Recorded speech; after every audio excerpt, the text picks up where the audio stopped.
बिना भूमिका के बात नहीं बनता। मकान बनाना हो तो पहले भूमि खरीदनी पड़ती, हवा में मकान नहीं बनता है। तो आज भूमिका बनी है थोड़ी सी, सबके हृदय की भूमिका बनी है।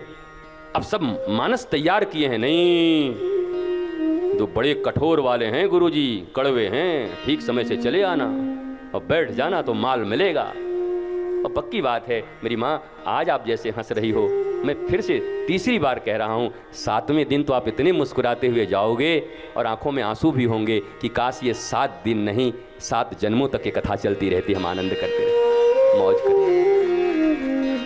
कथा जो जीवन में रस भर दे, कथा जो जीवन के समस्त व्यथाओं से तुम्हें मुक्त कर दे।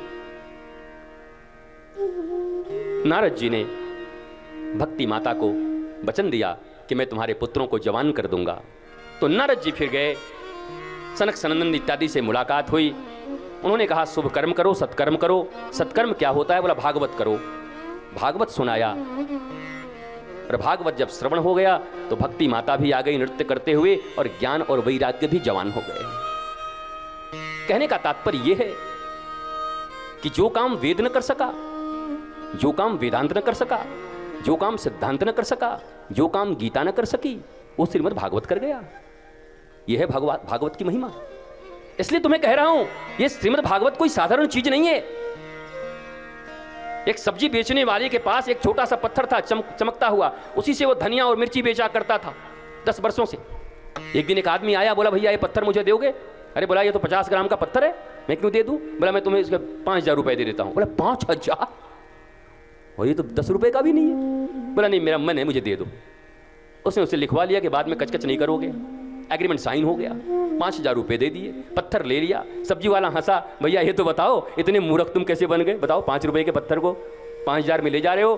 तो बोला अब तो तुम सिग्नेचर कर चुके हो, मैं तुमको दूंगा तो नहीं। बोला फिर क्या? बोला इसको तुमको पता है क्या? बोला ये कोहिनूर हीरा है, डायमंड है, ये मैं जौहरी हूं, इसकी कीमत 1000 करोड़। 1000 करोड़? और मैं 10 साल से मिर्ची और धनिया बेच रहा था। जिसके तराजू के पड़ने पर 1000 करोड़ रुपए के हीरे थे, वो 2-2 रुपए के धनिया और मिर्चा बेच करके अपनी जिंदगी को जी रहा था,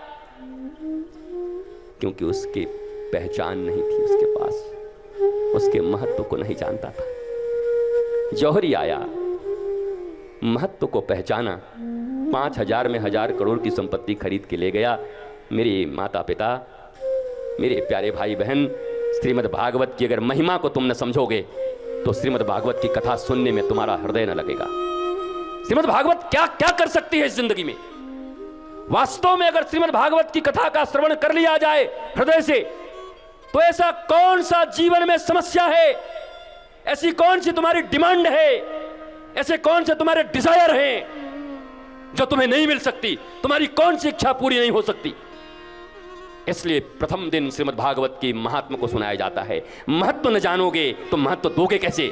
महत्व न जानोगे तो सुनोगे कैसे? महत्व न जानोगे तो बच्चों को लाओगे कैसे?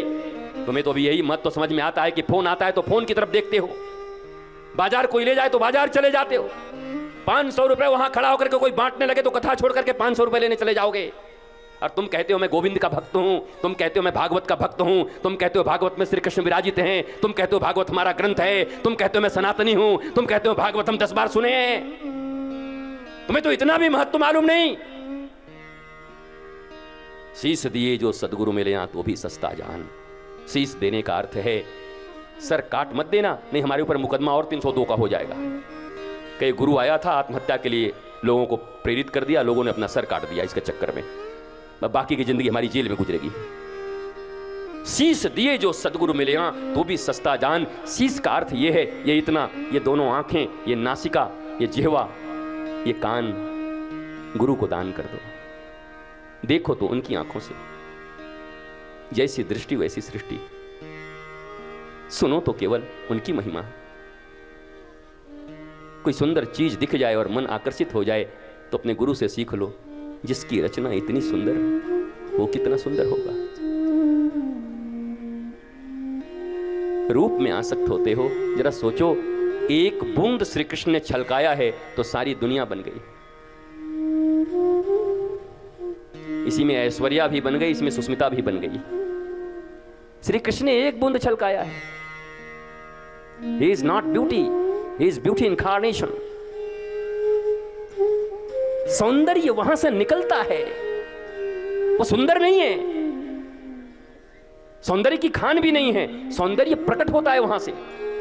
एक बूंद पूरे संसार को दिया है भगवान ने, और इसी एक बूंद में आलिया भट्ट भी आ गई है। बताओ, एक बूंद 8 अरब आदमियों के बीच बांटा, उसी में इतने मयूर भी हैं। मयूर कितना सुंदर है, कैसे कैसे पंछी हैं, कैसे कैसे वृक्ष हैं, कैसे कैसे फूल हैं, कैसे कैसे मनुष्य हैं। एक बूंद में इतनी सुंदरता है, तो जहां से बूंद आई होगी वो कितना सुंदर होगा। तो श्री कृष्ण की एक बूंद की सुंदरता में सारी सुंदरता है। जो इस बात को समझ गया वो कभी किसी सौंदर्य के प्रति आकर्षित होकर के श्री कृष्ण का परित्याग नहीं करेगा, श्री कृष्ण को नहीं छोड़ सकता।